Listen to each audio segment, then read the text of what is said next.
For all the many changes to Elite Dangerous over the years, especially recently, the core gameplay loops, trading, mining, exploration and combat all remain fundamentally similar to those in the game's infancy. They define almost everything you do, from deep space exploration to trading to Thargoid hunting and yes, even the new feature of colonization. In hindsight, the opening release of Elite Dangerous all the way back in 2014 played its hand very early. Trading, mining, exploration and combat were the scaffolding that supported every other activity that were added later on. And that means we somehow find ourselves in this very strange situation where Elite Dangerous is receiving a significant number of updates, some of them very big, yet somehow the core gameplay remains the same and mostly, to all intents and purposes, unchanged. So the question I want to ask you all, and the question I'm asking myself, is this. Does Elite Dangerous need new core gameplay? Does it need something else, something unique that so far hasn't yet been added? Or are new features good enough if they're still based on existing gameplay? And let's explore what all of that means. Just how has Elite changed over the years? Well, it all started with community goals back in 2015. This let traders and bounty hunters work side by side to achieve set goals, and you could do this simply by trading, by fighting, or various other activities that were established in Elite Dangerous already. This premise continued with the introduction of wings, which allowed the players to team up into groups, but they still engaged within that very same gameplay. Power play came a little bit later on and reframed those same loops as ideological war. Deliver this, destroy that, and help out whichever power you're pledged to. The magic of those years then, 2014 to 2015, really lay in the sense of scale of the game and the amazing purity of the flight model itself. There was some criticism though even then, and that was that every loop, every gameplay, every profession could be reduced down to a core loop. Buy low, sell high, shoot, scoop, repeat, honk, scan, jump, and so on. These core, very tightly focused loops that were the fundamental identity of Elite Dangerous. Skip towards the end of 2015, later on in the year, and Horizons was announced. This was the first major expansion, and it was the first time that allowed the players to land on planets and get out of their ship in vehicles, the SRV. Naturally, this was a massive change to Elite Dangerous. You were no longer stuck just in space, but you could explore the surface of planets and even planetary ports, and also drive around on the surfaces. Yet, the moment-to-moment gameplay looped back into familiar patterns. Surface prospecting asked miners and explorers to gather materials, which in turn fed engineers. An expansion that wrapped a grindy, RNG-tinted crafting system around combat and travel. Even ship-launched fighters and passenger missions mostly extended pre-existing combat and hauling routines. Horizons then expanded the canvas magnificently, a nice, big galaxy, a whole load of new areas to visit, but it didn't fundamentally add any new gameplay. And let's drill down in a little bit to what that means. Some people may split hairs here. For example, you could drive around on the surface of planets and shoot rocks and collect resources. But before the release of Horizons, you could fly around in space and shoot rocks and collect resources. So fundamentally, pretty much the same thing, right? And that really is the bottom line of what I'm trying to get at here. The idea of keeping hold of something old when there's much better, newer options available. And that's where the sponsor of today's video, Extra, can come in and really help out. Chunky old dad wallets. I got tired of lugging around mine and replaced it with Extra's Wallet Pro. Hand-stitched Italian Vachita leather wrapped in a fully recycled aluminium core. It gives you stunning looks with next-gen strength. The Wallet Pro stays razor slim, yet swallows 1 to 14 cards and cash, so your pocket finally breathes. Flick the metal card ejector, trigger your cards fan style out instantly, no digging, no fumbling. The refined flap snaps shut to guard your valuables, whilst modular add-ons, and here think cash clips or solar tracker cards, let you expand as your everyday carry evolves. Plus, it's backed by a lifetime warranty for truly worry-free use. Now, Extra's Father's Day sale just dropped, so you can snag 40% off site-wide automatically, and with my code you can get up to 50% off. So grab a new Extra wallet and help replace that dad-era old brick and step into the wallet of the future. Check the link in the video description. Eventually, the Thargoids turned up in the expansion known as the Return. Here, pilots noticed that even these fearsome Thargoids, these alien menaces, sat squarely inside the same combat loop. You learn new tactics, of course, fitted AX weapons, the anti-Xeno weapons, and this was definitely a nice refreshing change, but it was still the same combat in many regards. Eventually we got to the Beyond update in 2018, and this is where things changed in some very unique ways. Here, Frontier really did try and push the boat out. For example, exploration got a massive overhaul. This completely changed exploration and essentially did add brand new gameplay. Yes, sure, it was divisive and not everyone was happy about it, but the point was that Frontier were making some significant changes here. They also extended these type of changes to mining, which transcended the old laser and limpets to seismic charges and a really glorious spectacle of deep core mining and the spectacular detonations that came along with it. And this right here is a pure example of what I'd really like to see Frontier do more. Essentially, these two overhauls were the clearest examples of Frontier tearing up an original game loop and building it completely anew. It worked amazingly well for mining and worked pretty good for exploration as well.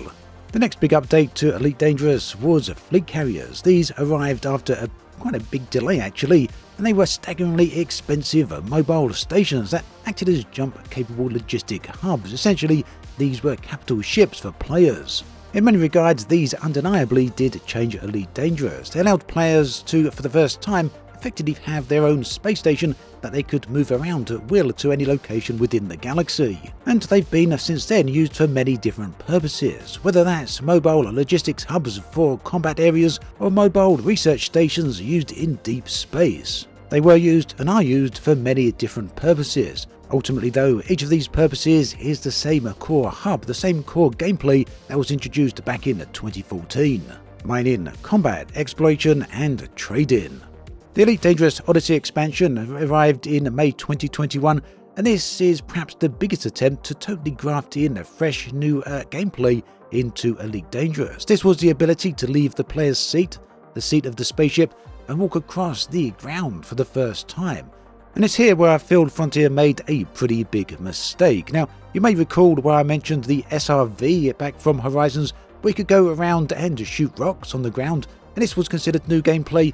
To me, not so much because, well, you could previously fly around in a spaceship and shoot rocks in space. To all intents and purposes, what Frontier did was transpose the same gameplay mechanics from space down to the planetary surfaces. And in many ways, this is exactly what they did with Odyssey. Now, it would be extremely unfair of me to say that these were not new gameplay elements because of course they were, but for me they felt entirely bland and very unoriginal.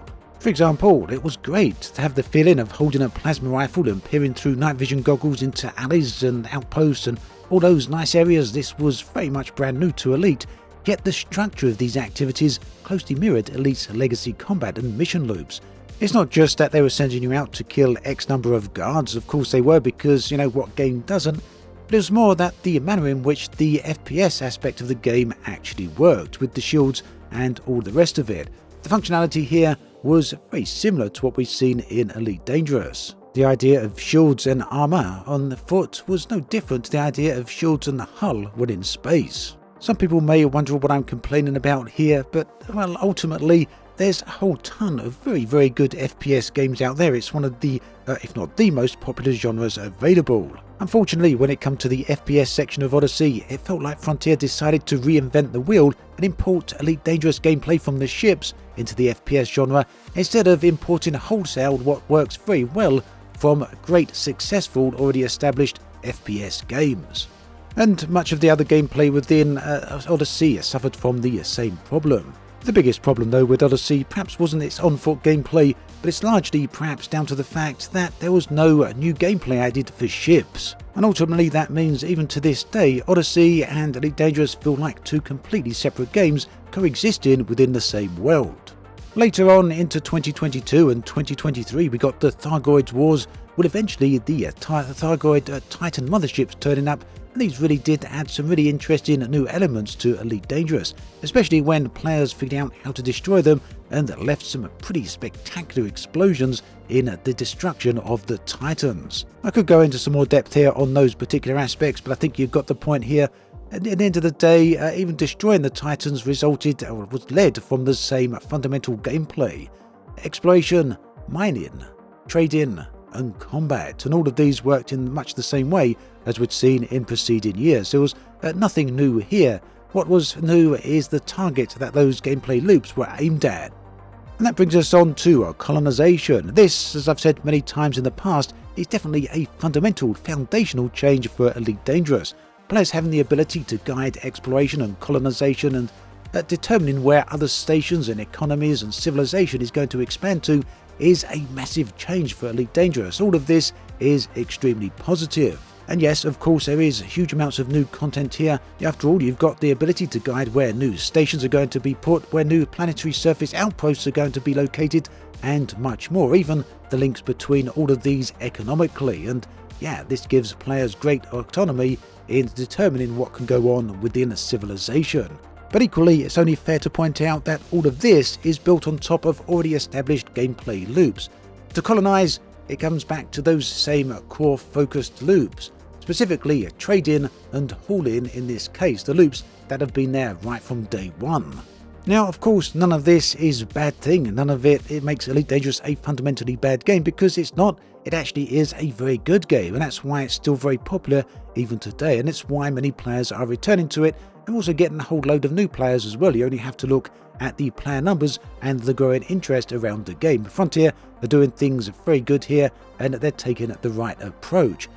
But the question still is very much open as to whether or not in the future Frontier should add some new gameplay loops, something that's beyond just the fundamentals of trading, mining, exploration and combat. And in my opinion, yes, the answer is definitely yes. We need more gameplay here, something new, something different to engage players with.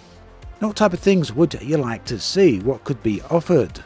Well, here's a few examples. Let's start with colonization. And we'll start there because, well, there's a few new roles that could be added in here. For example, now we're effectively controlling an economy or guiding an economy, why not add a strategy layer to the game as well? Give players the ability to direct and control the actions of NPCs.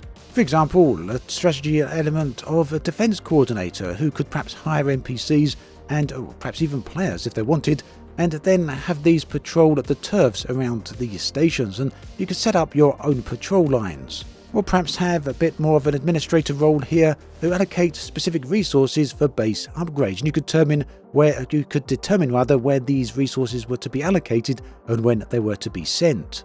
Each of these roles could go as deep or as superficial as Frontier really liked, but ultimately they would be something new here. Another example, probably tied into colonization, would be the idea to terraform. Here, players could go out and locate planets that are suitable candidates for terraforming. And these could involve new types of gameplay, which would include flying around and scooping samples of atmosphere, or going down onto the planets and doing some deep core drilling to take some of the samples from the ground. Many different options here, many different possibilities. Also, I've already spoken in the past about players taking on a greater role in economy and trading. I won't discuss that here. Instead, I'll link to the video where I discussed it previously. Essentially though, this would lead to the creation of player-owned factories. Salvaging is also something I'd like to see, the ability to go out and literally use lasers to cut apart shipwrecks and then take those parts with you. Would these be different to mining? Well, that would depend on how Frontier implemented, wouldn't it? If they used an exact copy of the existing mining mechanics, then no, but if they tried something completely different in terms of how you actually use this function, then yes, it could be something very different. So there we have it, just a few very cursory examples of how Frontier could add new gameplay to Elite Dangerous.